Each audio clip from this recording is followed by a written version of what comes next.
बिस्मिल्लाहिर्रहमानिर्रहीम। अस्सलाम वालेकुम नाज़रीन, मैं अहमद फ़वाद हूँ और आप मेरा यूट्यूब चैनल देख रहे हैं। अहम खबरों, तज्ज़िये और तबसरे के साथ आज की व्लॉग में आपकी खिदमत में हाजिर हुआ हूँ।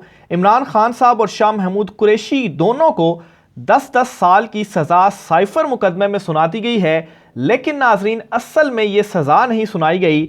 असल में जज अबू अल हसनात ने अपने फ़ैसले के अंदर बड़ा रिलीफ छोड़ा है इमरान खान और शाह महमूद कुरैशी दोनों के लिए, और ये रिलीफ इन दोनों अहम रहनुमाओं की इस केस के अंदर जल्द रिहाई का सबब बनेगा। अहम तरीन और एक्सक्लूसिव डिटेल्स आपके साथ में शेयर करूंगा। जज अबू अल हसनात का जो फैसला है, जो फैक्ट्स हैं, जो चीज़ें हैं जो अभी तक मीडिया में सामने नहीं आई, क्योंकि सिर्फ यही रिपोर्ट हो रहा है कि 10-10 साल की जो सज़ा है वो सुनाई गई है। लेकिन बज़ाहिर ठीक है, 10 साल की ही सज़ा सुनाई गई है, लेकिन इस फैसले के अंदर जो रिलीफ रखा गया है, जो रिलीफ छोड़ा गया है, इस पर कुछ तफसीलात आपके साथ मैंने शेयर करनी है। और यहाँ पर मैं आपको ये भी याद दिलाता चलूँ कि जो तोशा खाना में इमरान खान साहब को सज़ा हुई थी, वो सज़ा भी मुअत्तल हो चुकी हुई है इस्लामाबाद हाई कोर्ट से, और इसी तरह से ये फैसला भी उड़ने जा रहा है इस्लामाबाद हाई कोर्ट से। इस पर अहम तरीन तफसीलात और पाकिस्तान तहरीक इंसाफ की जो कानूनी हिकमत अमली है इस्लामाबाद हाई कोर्ट में, इस पर कुछ डिटेल्स आपके साथ मैंने शेयर करनी है। दूसरे नंबर पर नाज़रीन, चीफ जस्टिस कादी फायज ईसा की जानिब से सहाफ़ियों के मैटर के ऊपर जो नोटिस जारी किए गए थे, इस केस की समाअत की गई है और एक रिलीफ मिला है सहाफ़ियों को। एटलीस्ट इंतखाबात तक कार्रवाई नहीं की जाएगी। नोटिस के ऊपर जो बुलाया गया था, तो अब बुलाए जाने की वापस ज़रूरत नहीं है। अब ये होगा कि इलेक्शंस के बाद दोबारा से जो नोटिस हैं वो इशू होंगे। तो इस पर भी कुछ आम तरीन तफसीलात आपके साथ शेयर करनी है। सुप्रीम कोर्ट ऑफ पाकिस्तान से ही पाकिस्तान तहरीक इंसाफ के लिए एक बड़ा रिलीफ भी सामने आया है और एक और रिलीफ सामने आया है, इसकी भी तफसीलात आपके साथ शेयर करूंगा। सबसे पहले तो नाज़रीन, इमरान खान और शाह महमूद कुरैशी जो फैसला है वो आपके साथ शेयर करता चलूँ मैं। लास्ट व्लॉग में आपको मैंने बताया था कि किस तरह से जिरा नहीं करने दी गई और हक़ जिरा ख़त्म कर दिया गया, और कहा गया जी कि इमरान खान ने अदम एतमाद किया जज पर, तो इसलिए हक़ जिरा ख़त्म किया गया। लेकिन शाह महमूद कुरैशी ने तो अदम एतमाद नहीं किया था, उनका जिरा क्यों ख़त्म किया गया? तो सबसे पहला इस केस के अंदर आप कहें जो प्लस पॉइंट है पाकिस्तान तहरीक इंसाफ या इमरान खान या शाह महमूद कुरैशी के लिए, वो यही है कि जिस तेज़ी से ये ट्रायल चला, कल सुबह 10 से लेकर रात 11:30 बजे तक ये केस जो था वो चलता रहा। तो एक चीज़ तो ये बड़ा पॉजिटिव पॉइंट है इमरान खान शाह महमूद कुरैशी के लिए, जो कि आगे उनके लिए रिलीफ का बायस बनेगी। लेकिन आज का जो फैसला है और उस फैसले को कुछ चीज़ें मैं आपके सामने रखना चाहता हूँ जी। एक तो ये जी कि अडयाला जेल समात फैसले सुनाने से कबल अदालत का इमरान खान और शाह महमूद कुरैशी से मुकालमा। समात के आगाज़ पर, क्योंकि आज भी दोबारा समात हुई है और आज 342 का स्टेटमेंट, हतमी दलाइल और फिर फैसला था।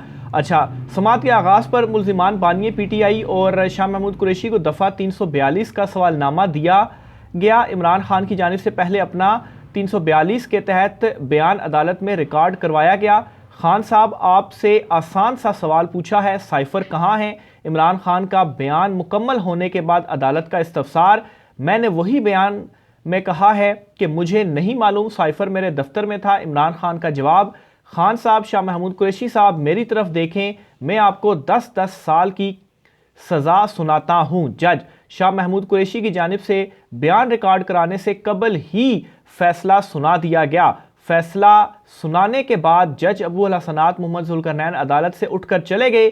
फैसले के बाद इमरान खान मुस्कुराते रहे, मेरा तो अभी बयान ही रिकॉर्ड नहीं हुआ। शाह महमूद कुरैशी का एहतजाज। तो ये वो एक पॉइंट है जिसको मैं ये समझता हूँ कि जज अबू अल हसनात ने ये बड़ा रिलीफ खुद ही इमरान खान और शाह महमूद कुरैशी को दे दिया है कि बस मैं फैसला कर रहा हूँ ताकि मेरी जान छूटे, आगे आप इन चीज़ों को लेकर जाएं और जाकर आप रिलीफ लें। तो एक तो मैंने वो जिरा का पॉइंट आपके सामने रखा, और फिर उसके बाद वो जो सरकारी वकील ने जिरा कर दी, हक़ जिरा नहीं दिया गया, तो ये ट्रायल बिल्कुल टिक नहीं सकता, 1 मिनट नहीं टिकेगा। सिर्फ पिटीशन पढ़ने के बाद ही अदालत ने इसके ऊपर रिलीफ दे देना है। और दूसरे नंबर पर ये जो पॉइंट है कि इमरान खान 342 की स्टेटमेंट हुई, उसके बाद हतमी दलाइल होने थे, वो तो हुए ही नहीं और फैसला सुना दिया गया।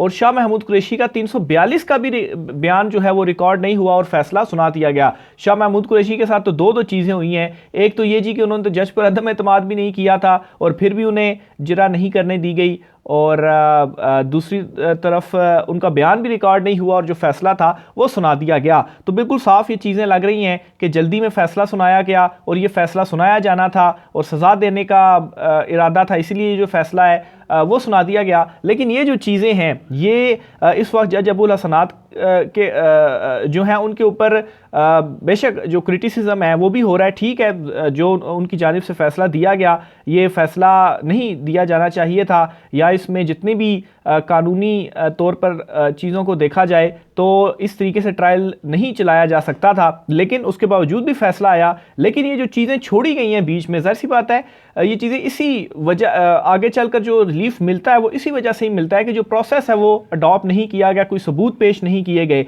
तो ये सारे एक किस्म के जज साहब ने खुद ही सबूत दे दिए कि ये जो केस है आपके खिलाफ इतना ज़्यादा कमज़ोर तरीन केस था कि इन चीज़ों को मद्देनज़र ही नहीं रखा गया। तोशा खाना का जो फैसला जज हुमायूं दिलावर की जानिब से दिया गया था उस फैसले में भी इसी तरह की कुछ चीज़ें सामने आई थीं, लेकिन इस फैसले में तो हद ही हो गई है। वो फैसला आने के बाद काफ़ी क्रिटिसिज्म हुआ जी कि ये चीज़ फॉलो नहीं की गई, ये चीज़ फॉलो नहीं की गई, और फिर आपने देखा कि उसके बाद इमरान खान साहब को तोशा खाना में रिलीफ भी मिला और सज़ा मुअत्तल हुई। लेकिन जो ये फैसला था इसने तो जज हुमायूं दिलावर वाले फैसले का जो प्रोसेस था उसकी भी तमाम जो रिकॉर्ड थे वो तोड़ दिए, और इतनी ज़्यादा इसमें जो हैं वो खलाएँ हैं या ये जो सारी प्रोसेस ये चीज़ें मैंने आपके सामने रखी हैं इनके ऊपर आप बिल्कुल ये इत्मीनान बेशक रखें। इमरान खान भी इसीलिए मुस्कुराए हैं, उनको पता है जाली केसेस हैं, फिर जिस तरह से फैसला है, जिस तरह से ट्रायल किया गया, रिलीफ तो इमरान खान को मिलना ही मिलना है। लेकिन जाहिर सी बात है ताकतवर इस वक्त अगर नहीं चाहते कि इमरान खान बाहर हो इलेक्शन के दौरान या उनको जेल में रखना है, तो फिर इस वजह से खान साहब अभी तक जेल में भी हैं। लेकिन नवाज शरीफ को आप देखें तो उनकी तो एयरपोर्ट के ऊपर आकर जो बायोमेट्रिक है वो होती है। तो बहरहाल ये सारा सिस्टम है जो कि इस वक्त एक्सपोज हो रहा है। इसी तरीके से इमरान खान साहब का ये जो केस है इस पर मज़ीद कुछ फैक्ट्स आपके सामने रखता हूँ जी।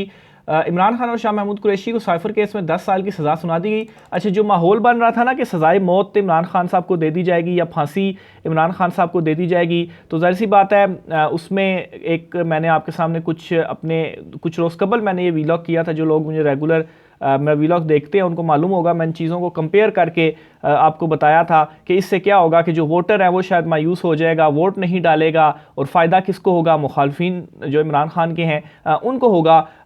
और इसी तरह से सज़ाए मौत के हवाले से भी काफ़ी दिनों से ख़ास तौर पर वो नैब जो प्रोसिक्यूटर है रिजवान अब्बासी उन्होंने कहा था जी कि सज़ाए मौत या उम्र कैद हम इनको दिलवाएंगे। तो बहरहाल अब ये जो 10 साल की कैद भी हुई, अच्छा इसमें भी बेसिक क्या होगा कि जो वोटर्स हैं वो मायूस हो जाएंगे, खान तो अब 10 साल के लिए जेल में है, वो तो आएगा ही नहीं, हम क्यों वोट देने के लिए बाहर निकलें। और इमरान खान का भी आज का पैगाम यही था कि अपने वोटर्स के लिए कि 8 फरवरी हमारी जीत का दिन है और सब ने बाहर निकलना है और वोट कास्ट करना है। इमरान खान का पैगाम भी आपके सामने रखता हूँ, लेकिन इस केस से मज़ीद कुछ जो चीज़ें आपके सामने रखता हूँ। अच्छा, फैसले के बाद इमरान खान मुस्कुराते रहे। शाह महमूद कुरैशी ने कहा जी मेरा तो बयान भी रिकॉर्ड नहीं किया गया। अच्छा, फिर इसी तरीके से जी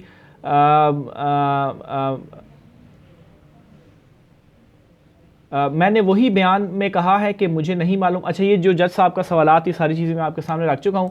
अच्छा, आगे चलते हुए जो इमरान खान साहब ने गुफ्तगू की है, क्योंकि सहाफ़ी भी वहाँ पर मौजूद थे, वो मैं आपके सामने रखता हूँ कि इमरान खान साहब ने क्या कहा। एक तो जी कमर मकीन है, ये GTV से इनका ताल्लुक़ है, ये वहाँ पर मौजूद थे और उन्होंने ट्वीट करते हुए ये लिखा जी कि सज़ा सुनने के बाद इमरान खान के चेहरे पर इत्मीनान भरी मुस्कुराहट देख कर ऐसा लगा जैसे कोई जीता हुआ शख्स हो। यानी कि इमरान खान साहब को मालूम था और इमरान खान साहब के जो तासुरात थे वो आपने देख लिए। नहीं तो यहाँ पर तो जो हैं वो लोगों के प्लेटलेट्स गिरे और वो फिर उसके बाद बाहर चले गए और कितने अरसे के बाद जो है वो वापस आए। तो बहरहाल इमरान खान साहब ने जी गुफ्तगू की और कहा कि मेरी हुकूमत ख़त्म होने से पहले जनरल बाजवा को कहा था कि अगर मेरी हुकूमत ख़त्म हुई तो अवाम के पास जाऊंगा, और जब मैं कौम के पास गया तो पाकिस्तानियों ने वो रिस्पांस दिया जो पाकिस्तान की तारीख में पहले कभी नहीं दिया। जनरल बाजवा और डोनाल्ड लू ने मिलकर मेरी हुकूमत गिराई और पाकिस्तान को नाकाबिले तलाफ़ी नुकसान पहुँचाया, जिसका खमियाजा पाकिस्तान आज भुगत रहा है। मेरी हुकूमत ख़त्म होने के बाद बहुत बड़ी तादाद में अवाम बाहर निकली। इस वक्त तमाम इदारे और PDM हमारे ख़िलाफ़ थे, फिर भी हमने 37 में से 30 सीटें जीती। फिर इसके अलावा इमरान खान साहब ने यह भी कहा जी कि अमरीकी सफ़ीर ने ऑफिशियल मीटिंग में कहा कि वज़ीर-ए-आज़म को ओहदे से हटा दो। मैं अवाम में गया क्योंकि ये सिर्फ वज़ीर-ए-आज़म की ही नहीं बल्कि पूरे 25 करोड़ पाकिस्तानियों की तौहीन थी। तो ये इमरान खान साहब की जो गुफ्तगू थी। और इसके अलावा इमरान खान साहब ने इस गुफ्तगू में अवाम से 8 फरवरी के हवाले से भी कहा कि आपने निकलना है और वोट कास्ट करना है और 8 फरवरी हमारी जीत का दिन है। तो इमरान खान साहब का ये जो मैसेज है वो आ गया। और इस फैसले के बाद अगर कोई समझ रहा है कि इमरान खान को तोड़ा जा सकता है या कुछ लॉस किया गया है, तो इस फैसले के बाद कुछ नहीं हुआ, बल्कि फ़ैसला आने के बाद एक इत्मीनान हो गया कि चले फ़ैसला आ गया, 10 साल की सज़ा दे दी गई। बल्कि बहुत सारे लोग तो हैरान थे जी कि जिस तरह से पिछले कुछ दिनों से कहा जा रहा था उम्र कैद या सज़ाए मौत हो जाएगी इमरान खान को, तो वो तो नहीं हुई। तो चले एटलीस्ट 10 साल की सज़ा हुई है और ये भी आगे चलकर मुअत्तल हो जाएगी। क्यों होगी वो भी मैंने आपके सामने तफसीलात रख दी हैं। इमरान खान साहब ने इस्लामाबाद हाई कोर्ट में ही जो सरकारी वकला ने जिरा की है और वो जो ट्रायल है उसको चैलेंज कर दिया है। लेकिन अब खैर शायद ये दरख्वास्त गैर मौसर हो जाएगी, लेकिन इसमें यह है कि तरमीम करके दोबारा दे दी जाएगी और पूरा जो केस है वही चैलेंज कर दिया जाएगा, ट्रायल को चैलेंज कर दिया जाएगा। और मेरे ख्याल से ये बिल्कुल ठीक होगा कि इस्लामाबाद हाई कोर्ट में अब केस चले और वहाँ से जो फैसला है वो आ जाए और कालादम होना ही होना है इस ट्रायल ने। लेकिन लेट्स से अगर हाई कोर्ट से भी नहीं आता तो फिर सुप्रीम कोर्ट ऑफ पाकिस्तान में ये मामला चला जाएगा। सुप्रीम कोर्ट से भी 2 खबरें आपके साथ शेयर करता चलूँ। एक तो जी चीफ जस्टिस कादी फाइज ईसा साहब ने जो 3 रुकनी बेंच था उनकी सरबराही में सहाफ़ियों को जो नोटिस जारी हुए थे उस केस में उन्होंने समाअत की है। और इसमें हुआ ये जी कि पिटीशन उनकी जानिब से कहा गया जी कि आप दायर करें, पिटीशंस दायर नहीं हुई थी, यानी कि JIT को चैलेंज करना था और नोटिस को चैलेंज किया जाना था। तो वो पिटीशंस के लिए वक्त मांगा गया और उस दौरान ये कहा गया जी कि जो इलेक्शंस हैं, सहाफ़ियों की तरफ से कहा गया कि 8 फरवरी को इलेक्शंस हैं तो ये मामला 8 फरवरी के बाद रखा जाए, उससे पहले ना रखा जाए, क्योंकि ज़ाहिर सी बात है रिपोर्टिंग करनी है और ये चीज़ों के हवाले से जो प्रेशर है ये नहीं होना चाहिए। तो अदालत ने चीफ जस्टिस कादी फाइज ईसा साहब ने ये कहा कि वो ख़ुद तो कोई हुक्म या हिदायत नहीं देंगे, लेकिन अटॉर्नी जनरल से वो रिक्वेस्ट अगर कर देते हैं तो अटॉर्नी जनरल फिर इसके ऊपर क्या कहते हैं। तो अटॉर्नी जनरल साहब ने पहले तो कहा कि ये जो नोटिस हैं इनके ऊपर कोई कार्रवाई कोई कुछ भी नहीं होना, ये सिर्फ़ और सिर्फ इंक्वायरी का स्टेज है अभी, और इन नोटिस के ऊपर सिर्फ़ और सिर्फ जवाब देना है सहाफ़ियों ने, वो अपना बयान दे देंगे कि क्या होगा। तो बहरहाल जर्नलिस्ट की जानिब से फिर ये कहा गया कि इलेक्शंस के बाद रखा जाए। और जस्टिस मोहम्मद अली मज़हर जो कि इस बेंच का हिस्सा थे उन्होंने भी फिर अटॉर्नी जनरल से ये कहा कि इसमें क्या कोई मसला तो है नहीं, हम कार्रवाई रोक तो नहीं रहे हैं जो सहाफ़ियों के अगेंस्ट ये हो रही है या आपने जो नोटिस जारी किए हैं, हम किसी तरह की कोई हिदायत या कोई इस तरह का चीज़ नहीं कर रहे या नोटिफिकेशन मुअत्तल नहीं कर रहे, ना ही रोक रहे हैं। हम सिर्फ ये कह रहे हैं कि 8 फरवरी के बाद कर लिया जाए, क्योंकि 8 फरवरी होगा फिर वीकेंड होगा तो 3-4 छुट्टियां बन जाती हैं, तो सिर्फ और सिर्फ 3-4 दिन ही तो हैं, तो 3-4 दिन मामला आगे ले जाए, इससे क्या फ़र्क पड़ेगा, आप उस टाइम कर लेंगे। तो बहरहाल फिर अटॉर्नी जनरल की जानिब से जो यकीन दहानी है वो करवाएगी और उन्होंने अदालत से कहा कि चले ठीक है हम इसे इलेक्शंस के बाद कर लेते हैं। और जो अभी नोटिस जारी हुए हैं इनके ऊपर चूँकि 30 और 31 जनवरी था आपने पेश होना है, सहाफ़ियों को कहा गया था, तो इस पर फिर कहा गया जी कि इलेक्शंस के बाद नए सिरे से जो नोटिस हैं वो हम जारी कर देंगे। और नए सिरे से जब नोटिस जारी होंगे और फिर उस वक्त जिन लोगों को सहाफ़ियों को नोटिस जारी किए जाएंगे वो फिर पेश होंगे और कार्रवाई या इंक्वायरी जो भी है वो आगे बढ़ेगी। और ये जो केस है वो भी समाअत इसकी अब मार्च के फर्स्ट वीक में रखी गई है। तो एक किस्म का आप अमली तौर पर देखें तो मौजूदा जो नोटिस थे वो मुअत्तल हो गए हैं। हालांकि अदालत ने हुक्म नहीं दिया, लेकिन मुअत्तल इस तरीके से हो गए हैं कि 30 और 31 जनवरी को पेश होना था, तो अटॉर्नी जनरल ने खुद कह दिया कि ठीक है आप ना हो, इलेक्शंस के बाद हो जाएं और इलेक्शंस के बाद नए नोटिस जारी होंगे। तो इसका मतलब ये है कि पुराने नोटिस जो हैं वो फिर गैर मौसरी हो गए और जो नए नोटिस जारी होंगे वो फिर नए सिरे से होंगे और उसमें शायद बहुत सारे सहाफ़ियों का नाम ना भी हो या बहुत सारे नए लोगों का भी नाम हो। तो बहरहाल ये आज एक बड़ा रिलीफ था जो कि काजी साहब की अदालत से आज दिया गया है। एक किस्म का इम्प्लीमेंटेशन जो थी अमली तौर पर इन नोटिस के ऊपर वो रुक गई है।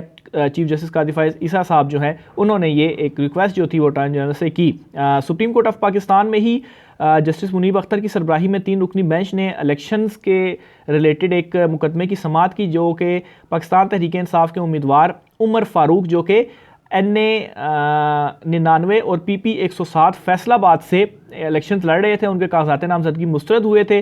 तो ये चलते चलते सुप्रीम कोर्ट में मामला आया और सुप्रीम कोर्ट ने हाई कोर्ट का फैसला कालअदम करार दे दिया और मलिक उमर फारूक जो कि पीटीआई के उम्मीदवार हैं, इनको NA 99 और PP 107 से इलेक्शन लड़ने की जो इजाज़त है वो दे दी गई है। तो बहुत सारे रहनुमाओं को जो भी आ रहा है पीटीआई का केस लग रहा है, तो उनको जो इजाज़त है, जो रिलीफ है, वो सुप्रीम कोर्ट ऑफ पाकिस्तान से मिल रहा है। राय का सार कीजिएगा, मुझे इजाज़त दीजिए, अल्लाह हाफिज़।